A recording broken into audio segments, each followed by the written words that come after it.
Welcome to another deep dive. Today we're going to explore the story of the Lumbee people of North Carolina. By the end of this, you'll understand not just who the Lumbee are, but you'll understand the mysteries that surround their origins and their struggle for recognition. It's a really fascinating case, isn't it? I mean, they're the largest Native American group east of the Mississippi, and yet they lack full federal recognition. That's kind of the heart of the issue here. Yeah, it is. And it's especially interesting because they have such a deep connection to the region. We're talking at least 14,000 years. Wow. But figuring out their specific tribal origins is where the mystery begins. Yeah, exactly. It's like, you're trying to put together this puzzle, but you have some missing pieces. Right. And each origin theory, offers some clues, but then it raises even more questions. It's true. Well, let's start with the theory that tends to really capture the imagination. The lost colony of Roanoke. Yeah. How on earth did this 16th century English colony get mixed up with the story of the Lumbee? Well, the word Croatan, it was carved on a post at the abandoned Roanoke settlement. And that word kind of provides this thread, that connects them. The Croatan were a Native American tribe that lived on the coast of North Carolina back then. And so this word, it really fueled speculation that the colonists might have integrated with this tribe. Interesting. So then how did that theory become associated with the Lumbee, who don't live on the coast but are more inland? Well, it is a bit of a jump. Yeah. And the Lumbee, they've never actually claimed direct lineage to the Roanoke colonists. But this theory really kind of gained traction during Reconstruction as a way to differentiate the Lumbee from the African Americans who had recently been freed. Oh, I see. And so it helped to kind of solidify their status as Indians in the eyes of the state. It's interesting how those external forces then shape the perceptions of the Lumbee identity. But if the lost colony theory is unlikely, what other origin stories are there? Well, we have quite a few. And each one, of course, has its own supporters and those who don't support it. One that's often brought up is a connection to the Cherokee. Right, but I thought the Cherokee actually dispute this claim. Yeah, they do. And they have good reason to. The Cherokee's historical territory is actually in western North Carolina, pretty far from the Lumbee's traditional lands. So, while some individuals might have Cherokee ancestry, it's not a defining element of the overall Lumbee story. Okay. There was a graduate student, Clifton Oxendine, back in the 1930s. He proposed a link to Cherokee warriors, but his research really didn't have the historical evidence. Okay. And it hasn't been supported by most scholars. So what about the Siouan theory? I've heard that this one has gained the most traction among academics. But before we get into that, could you quickly explain what Siouan even refers to? Yeah, sure.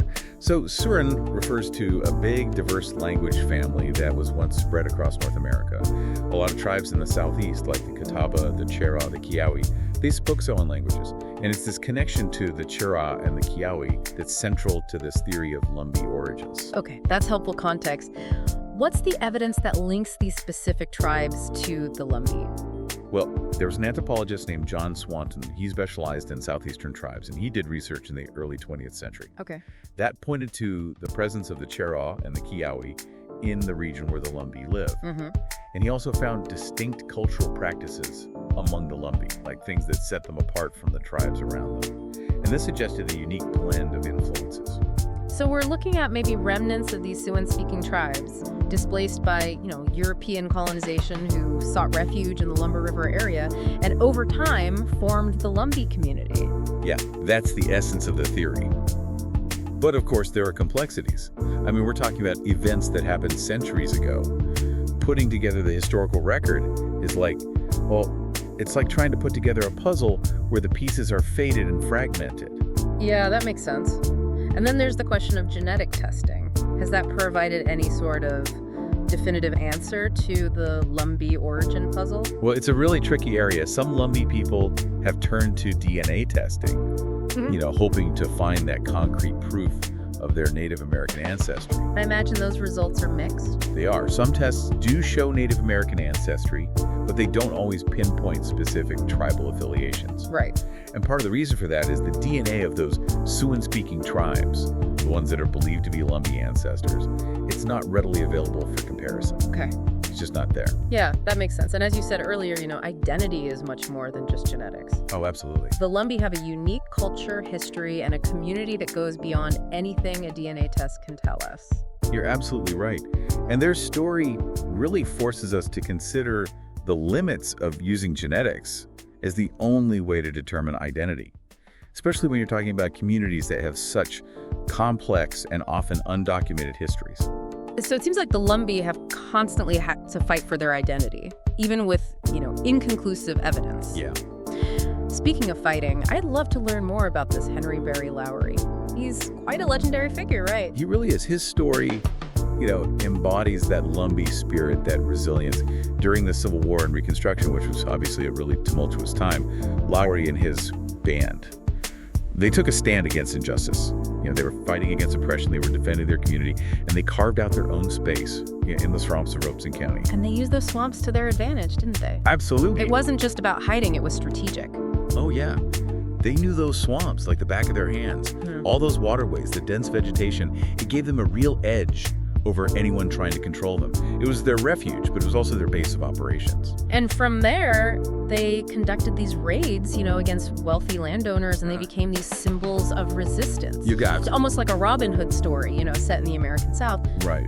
But what was the real impact of the Lowry War? Did it actually lead to any lasting change? Well, his actions, they went beyond just individual acts of defiance. The Lowry War, as it's known, it really exposed the deep inequalities and the power imbalances of that time. It didn't lead to immediate political changes, but it did galvanize the Lumbee community. It gave them a sense of pride, of self-reliance, and that continues today. Yeah, it's really a testament to their determination, to fight for their rights, even when things are stacked against them. Exactly. And that spirit, it seems to carry through their fight for educational equality as well. I understand that they refused to be categorized with black schools during segregation. Can you talk more about that? Yeah, imagine you're a Lumbee parent in the late 19th century.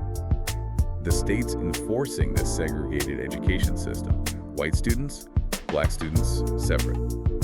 And the Lumbee, with their strong sense of Indian identity, they just refused to be put in black schools. They wanted their children to learn in a place that respected their heritage and their aspirations. I bet that was a difficult fight. Oh, it was. Especially given, the racial dynamics of the time. What did they do? How did they approach that? Well, it was like David versus Goliath, really. Yeah.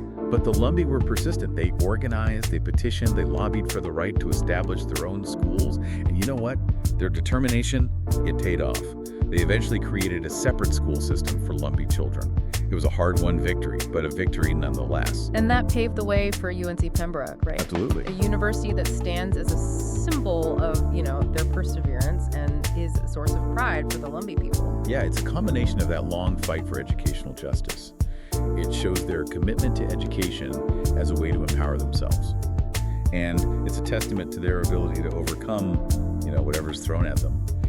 And this theme, of standing up, refusing to be silenced, it comes up again and again in Lumbee history, like, for example, the Battle of Hayes Pond. Oh, yeah, the time when the Lumbee faced down the Ku Klux Klan. Now, that's a story. It is. It's a story of incredible courage and, community solidarity in the face of real hate. In the 1950s, the Klan targeted the Lumbee. They were trying to intimidate them, suppress them. But the Lumbee, many of whom were World War II veterans, they had fought against tyranny abroad, and they weren't going to be bullied in their own homeland. So how did this confrontation happen? Was it planned or was it spontaneous? A little of both. Word got out that the Klan was planning a rally near Hayes Pond. The Lumbee, they were expecting trouble, so they were ready. And when those Klansmen arrived, they weren't met by a scared community. They were met by this huge group of Lumbee men and women armed with whatever they could find. Sticks, rocks, a few guns. I can just imagine the tension. Oh, yeah. The Lumbee standing their ground. So what happened? Chaos. The Lumbee, they were fueled by, righteous anger and this deep sense of community. They just overwhelmed the Klansmen, sent them running into the night. Wow. It was a huge victory, a powerful message that the Lumbee would not tolerate hate and intimidation. It must have had a profound impact on the community. It was about more than just that one event, wasn't it? Way more. It was a turning point. It showed the Lumbee, it showed the nation that they wouldn't back down from racist threats. It solidified their reputation for resilience, and it became this symbol of resistance against racial terror. But the fight, that unwavering fight for their rights, it hasn't ended. It continues with their push for full federal recognition. And that, as you know, has been a long and complicated journey. Yeah, let's talk about that. The Lumbee Act of 1956, it recognized them as Indians, but without all those benefits and services that federally recognized tribes get. Seems like a partial victory. Yeah. Why did they accept that compromise? Yeah. Back then, it was seen as a huge step forward. Mm. Lumbee leaders, they believed that getting recognition, any kind of recognition, was a win. It was an acknowledgement of their identity by the government, and they thought it would lead to more progress. But what they didn't expect was the level of pushback they'd get. Pushback from who? Even after recognition. It came from all over. Other tribes, worried about competition for resources and funding, they objected. Some politicians, maybe trying to exploit the whole, mystery of the Lumbee's origin, they threw up roadblocks. Even the Department of the Interior, the ones who are supposed to be in charge of federal recognition, they've made things difficult. So the Lumbee's unique history, the thing that makes their story so interesting, is also the thing that's made it hard to fit into those rigid categories required for recognition. It's kind of a paradox, isn't it? It really is. They're navigating a system that demands clear-cut answers to questions about their origins, when their history is anything but clear-cut. But despite all that, the Lumbee have kept pushing for full recognition. It's really inspiring. It makes you think about, what can we, the average person, learn from their experience? Why should this story matter to us? Well, the Lumbee story, it goes way beyond just one tribe's fight for recognition. It forces us to think about what we believe about Native American identity. In a country, with a long history of colonization and assimilation, the Lumbee story reminds us that identity is fluid, it's complex, and it doesn't always fit into neat little boxes. It's a challenge for all of us, right? To look beyond those labels and see the real tapestry of human experience, especially when it comes to Indigenous communities. Exactly. The Lumbee story makes us question those systems that try to define and control identity, and to see the resilience of those who forge their own path, even when facing adversity. And it highlights the importance of culture and community in shaping identity. Absolutely. So I want to shift gears a little and explore that rich cultural tapestry of the Lumbee. What are the traditions? What are the customs that they've kept alive? What makes their culture unique? Oh, there's so much to talk about. Let's start with something that might surprise people. Their language. What do you mean? Don't they have their own language? I thought that was, fundamental to Native American identity. It is a common assumption, but the Lumbee story challenges that. They speak English primarily, but it's a very unique dialect. It's called Lumbee English. It's a blend of influences shaped by centuries of interacting with English speakers from all kinds of backgrounds. So it's not a traditional Native American language. It's more of a vernacular that reflects their own unique history and cultural influences? Exactly. Lumbee English shows their adaptability and resilience. It's a language that's evolved through contact with all these different cultures. It has its own rhythm, pronunciation, even its own words and phrases. Wow, that's interesting. So can you give me an example? What makes it so unique? Sure. One thing is the use of the yuga sound, where other English speakers use it too. So time might sound like time and fire like for. It's distinctive. They also have words and phrases that are unique to their dialect, reflecting their history and way of life. Like, they say on the swamp to mean in the neighborhood. And bog refers to a serving of chicken and rice, which is a staple in their cuisine. It's amazing that even without a traditional language, they've created this distinct linguistic identity. It really shows you how dynamic culture and language are, and how they, change over time. I agree. Language isn't static, it's alive, shaped by the experiences of the people who use it. And this dynamism, you see it in their other traditions and celebrations too. Yeah, let's talk about those. What are some things that make the Lumbee experience special? Things that really capture their cultural richness? Well, you can't talk about Lumbee culture without talking about their annual homecoming. It's this week-long celebration that draws people from all over. It's a big deal, right? Yeah.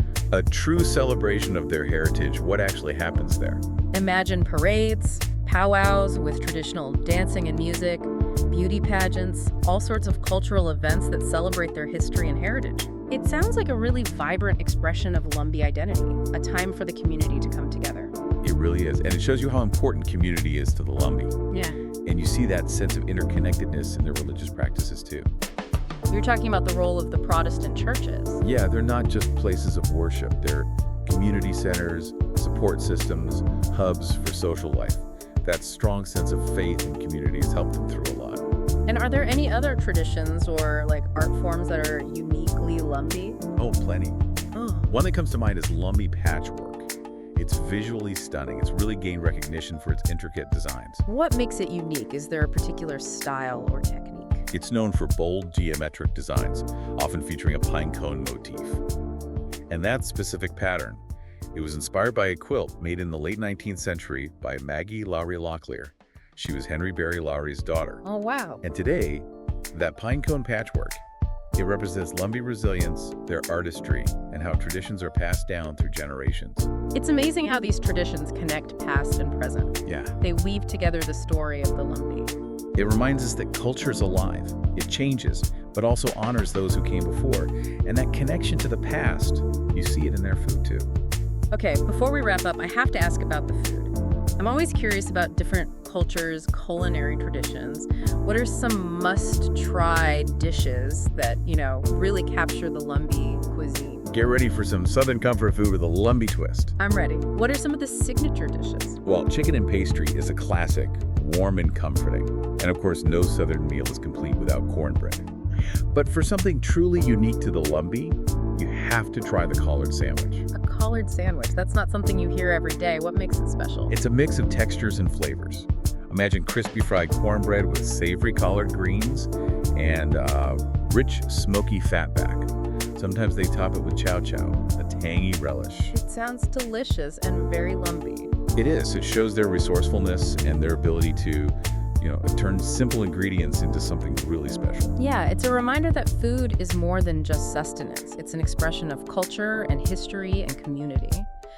And speaking of history, I'm curious about their storytelling traditions. I imagine stories play a big role in preserving their heritage and passing down knowledge, right? Oh, absolutely. The Lumbee have a rich oral tradition. Their stories often focus on themes of resilience, community, and their connection to the land. These stories aren't just for entertainment. They transmit values, they teach lessons, they keep their history alive. It's a powerful way to connect with heritage and make sure their history isn't forgotten. How are those stories usually shared? Are there, gatherings or events for storytelling? Storytelling is part of everyday life. Elders share stories with the younger generation, passing down that wisdom. Family gatherings, community events, even just casual conversation. These are all chances for those stories to be told and retold, keeping that Lumbee spirit alive. It reminds us that history isn't just something you read about. Right. It's in the stories we tell. Yeah. The memories we share. Exactly. The way we understand ourselves and where we fit in the world. Yeah, it really is amazing how stories can really bring a community together like that. Yeah. Connecting generations, preserving that heritage. But as we've seen, their present and really their future is shaped by this ongoing fight for full federal recognition. What do you think the future holds for them? Will they finally get that recognition they've been working so hard for? That's the million-dollar question, isn't it? It's been a long road, that's for sure, full of both wins and setbacks. But they've never given up. And lately, there's been this groundswell of support for their cause. Yeah, I've heard that both President Biden and former President Trump have said they support the Lumbee. Do you think that kind of bipartisan support means things are finally changing? Well, it's definitely a good sign, right? Having both sides of the aisle backing them, it gives them more momentum, puts them in the spotlight. Maybe after all these years, they're actually getting closer to their goal. But even if they do get full recognition, what will that actually mean for them? How will it change their relationship with the U.S. government and with other tribes? That's where it gets kind of tricky. On the one hand, there are a lot of real benefits that come with federal recognition. Funding for economic development, healthcare, education. They would have more say in policies that affect Native communities.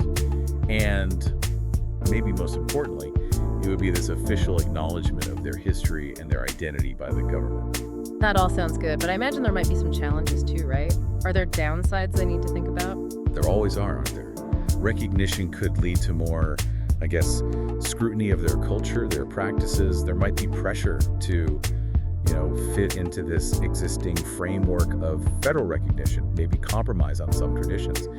And their relationships with other tribes, some of whom haven't supported their recognition, could get more, complicated. It's a tough situation, isn't it? Weighing the benefits against the potential compromises, figuring out those relationships with other tribes. Exactly. But the Lumbee have shown us over and over again that they're adaptable, they're resourceful, they've overcome so much already. And if they do get that full federal recognition, I have no doubt that they'll approach it with the same resilience and determination that's gotten them this far. So as we wrap up this deep dive into the Lumbee, what's the main takeaway for our listeners? What can we learn from this community that's faced so many challenges but is still going strong? The Lumbee story shows us that identity isn't like this fixed thing. It's fluid, it's complex, it's always changing. They challenge us to look past those simple labels and recognize the real diversity of human experience, especially when we're talking about Indigenous communities. Their story is inspiring, too. It shows you the power of, resilience, of fighting for what you believe in and celebrating your heritage, even when the world doesn't fully understand it. I agree. It encourages us to question our assumptions, to accept complexity, and to see that strength and resilience that's at the heart of the Lumbee people. Their journey isn't over yet. There's still more to their story. Well, we hope you've enjoyed this deep dive into the Lumbee people. Their story is one of resilience, the complexities of identity, and a community's commitment to keeping their heritage alive. Keep exploring, keep learning, and keep engaging with the amazing tapestry of cultures that make up our world. Until next time, keep seeking knowledge and keep embracing the richness of human experience.